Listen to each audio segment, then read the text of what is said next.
Oração, o broquel do crente. Shalom, querido seguidor do nosso canal, na pegada de Yeshua. Hoje é domingo, o dia da Igreja do Senhor se reunir e celebrar o altar coletivo. Porém, nós estamos no campo aqui. No entanto, não vamos deixar de meditar na palavra e edificarmos uns aos outros. Hoje pela manhã, o Senhor nos trouxe uma inspiração, um pão fresquinho do céu sobre oração. Eu quero compartilhar com você acerca desse tema, oração, o broquel do crente. E se você for edificado, você já compartilha aí, edifica seu irmão e dá um like, se inscreve e, enfim, compartilha com um grupo de oração. Broquel, o que significa broquel? Broquel é um artefato antigo, medieval, é um tipo de escudo, o menor escudo da era medieval. Era um escudo que servia de arma de defesa e ataque, ele servia para socar também, que ele era pequeno, então ele era bem portátil e ele tinha essa utilidade múltipla. Assim é a oração na nossa vida, não é? Como um broquel, ele é citado ali no Salmo 91, verso 4, dizendo: a verdade do Senhor é como escudo e broquel. Algumas versões falam pavês, mas enfim, fala ali desse escudinho pequeno que é tão importante para nós e tão bom de usar, tão portátil assim como a oração, não é? O que falar sobre a oração? Vamos introduzir aqui com alguns pensadores, homens de Deus, que não apenas teorizaram a oração, mas eles oraram de verdade.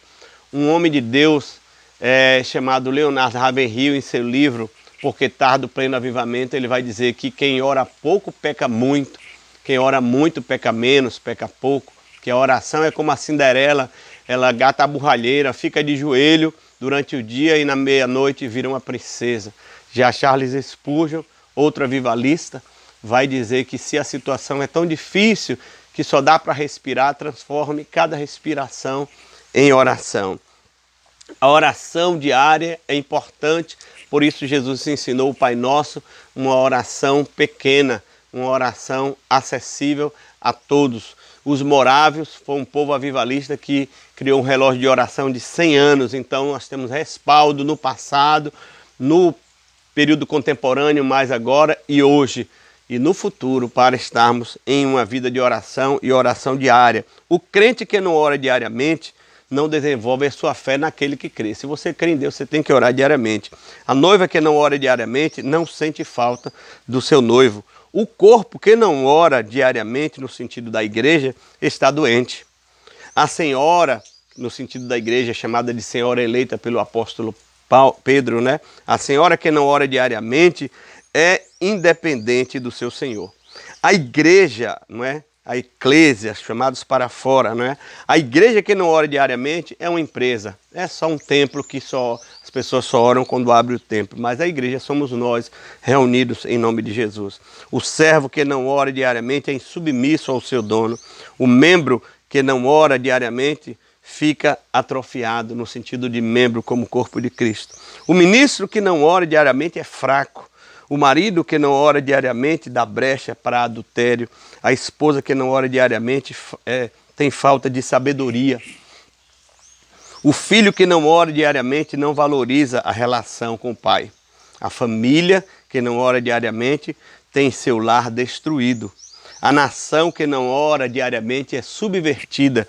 E o endividado que não ora diariamente entra em falência. São 14 princípios aqui, em todas as áreas da sua vida, para que você ore diariamente.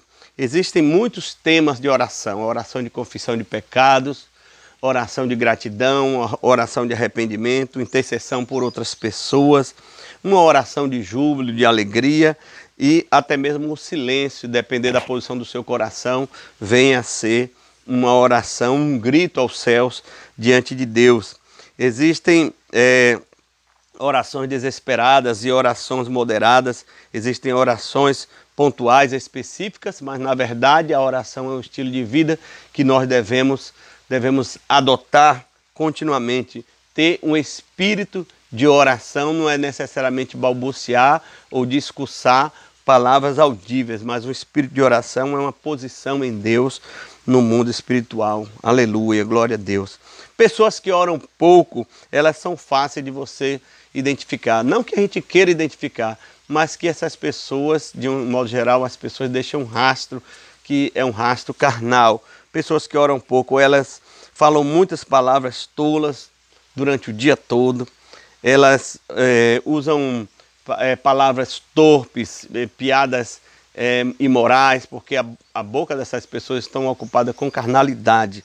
Segundo lugar, pessoas que oram pouco, elas oram muito na igreja por assuntos diversificados, ou elas não oram nunca na igreja, elas estão sempre nos extremos, e nos extremos habita o caos. Essas pessoas vão para os cultos de oração, e no culto de oração elas estão ali sempre orando muito, de maneira delongada, sem um propósito. Ela tem esse perfil, não é? Vamos ver mais algumas características de pessoas que oram pouco, porque isso pode tocar no seu coração, como tocou no meu, pode despertar na sua vida. Não para que você olhe a vida de outrem, mas que você olhe a sua vida, se você se encaixa em algum desses perfis das pessoas que oram pouco, para que você seja despertado. Terceiro perfil, são fáceis de se irar. Número 4, são propensas ao escândalo. Número 5, têm dificuldades em falar de Jesus. Número 6, possuem uma timidez fora do normal. Número 7, elas oram repetidamente. Não é? Jesus alertou sobre isso em Mateus 6,7. Número 8, preocupam-se demasiadamente com a sua reputação. Não é?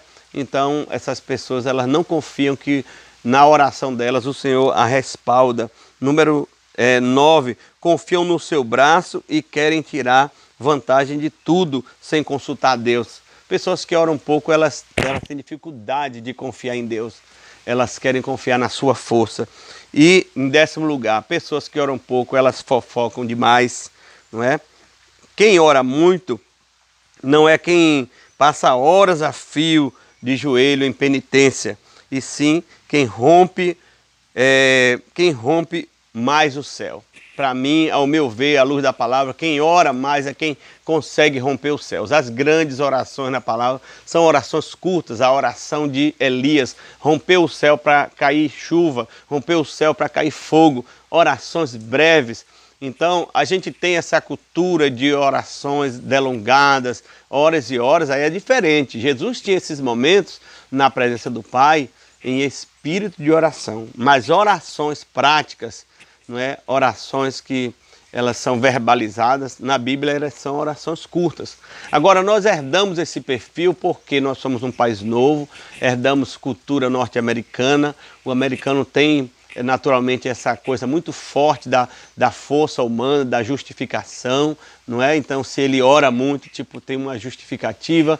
E também nós herdamos muita influência chinesa, que é diferente. O Oriente gosta de meditar, parece com oração, mas não é. Então, o chinês, por natureza, gosta de meditar. O americano, por natureza, gosta de se auto-justificar. Mas nós somos brasileiros, nós somos pessoas extremamente práticas e muito intensas.